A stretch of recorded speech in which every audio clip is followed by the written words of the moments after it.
Were you able to follow the Stud Buds tour de force of the State Fair the other night? I watched a little bit of it. Usually when they stream, I usually end up catching a bunch on my, I guess, algorithms later. Yeah. It usually shows up on my either TikTok or Instagram as I'm kind of winding down the evening. So There you go. I saw a little bit of it. So I'm sure they had fun and tried some good food. So Were you able to get out to the fair at all this year? No. I don't think it's gonna happen. I could have, I suppose, the last few days, but just scouts and now game. Tomorrow we leave, come back.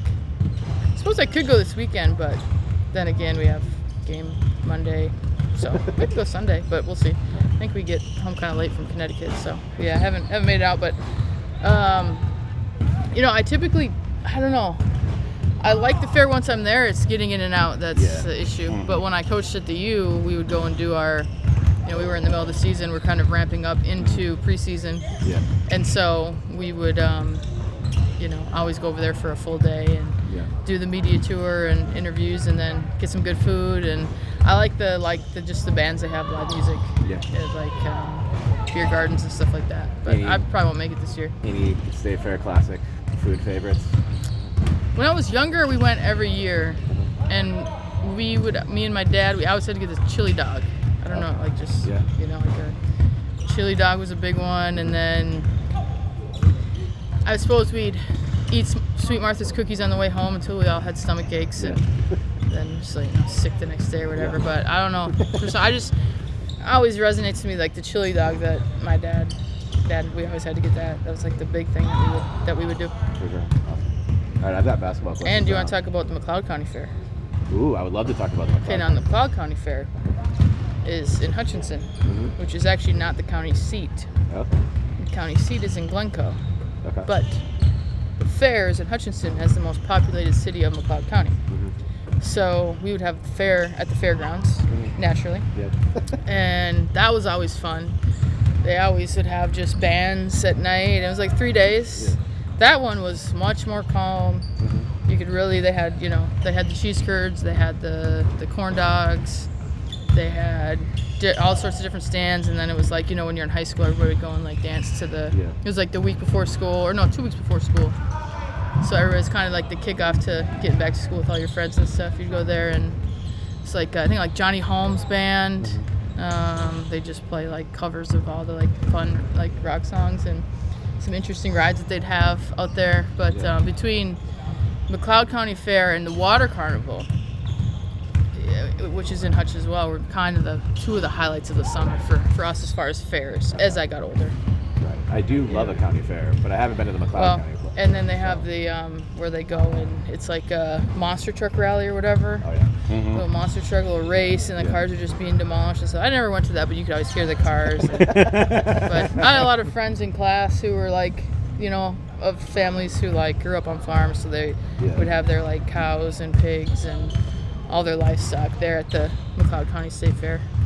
That was fun too. For sure. Can I ask you about the game? Yeah, I suppose. Trip down memory lane there. Yeah. We always appreciate it. For sure. If the team wins tonight, it wraps up the 1 seed. Yeah. And even if it's not tonight, it'll be with some good runway still left in the season. Just as a former player, it's the media kind of exercises the rest versus rust debate. Every chance we get, but just kind of from your perspective, kind of how do you sort of walk that fine line of making sure everyone's healthy, but also going into the playoffs with as much momentum as possible? I think it's it's a good problem to have, obviously, because it's win tonight and clinch home court. So I always said the goal was win your home games and you win a championship. That's always been the goal since I've been here, since 2010 with Coach. So I think it's a team effort between the coaches and how everybody's feeling and the training staff and stuff like that as far as how things go. But you want to be playing well going into the playoffs, and it's not. I think it's obviously it's a little different. When I played, if we got the 1 or 2 seed, we didn't play for 10 days because the first and second rounds would be taking place. You go right into playoffs now with this new format. So I mean, I don't know. I think it's a good problem to have, but worry about that when it comes for sure. You guys want to get Lan so then she can bounce? Do you have anything? Can I get one from you real quick? Sure.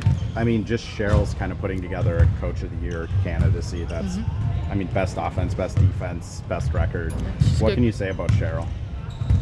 I think it's, for me this year, it's been really, fun and I don't know if eye-opening, but as a player, yeah, like I knew the expectations and I knew like everything that we put out on the court. But now being in the kind of the behind the scenes has been like, there's a reason why she's like great and why she should be the Coach of the Year. She's been the Coach of the Year and has won as many championships because of like the attention to detail, like how she prepares.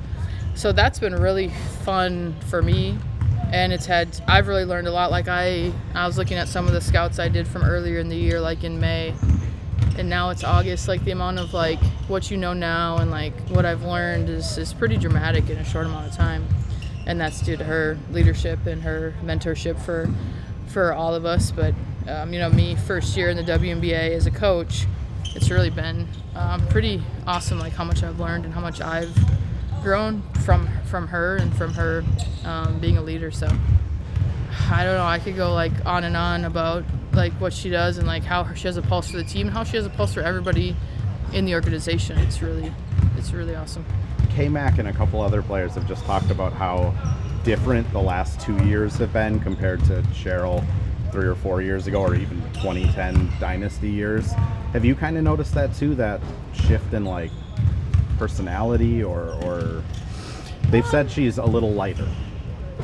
Well, I think that, I think everybody's like, that's 15 years ago now. So like everybody's evolving. I think everybody's constantly like learning and doing what's best in that current moment. So, and there's no question, like I look at my first year when I was a coach at the U of M, like I'm a much different coach now than I was 5 or 6 years ago. So multiply that by, at least 2 or 3 times with coach, of how much you kind of evolve and change as a coach. So the expectations are the same.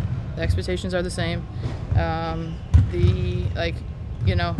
Like how we get there and how we get it done, we play 10 more games than we did back in the day. It's a different playoff format. There's just, it's different now. And so I don't think, like I would say lighter, but I just think like the expectations are still the same, and like how she goes about things and how we go about things maybe changed, but it changes throughout the years and throughout like weeks and months in this game. So, but there's no question, I think what she's done this year is definitely worthy of being Coach of the Year.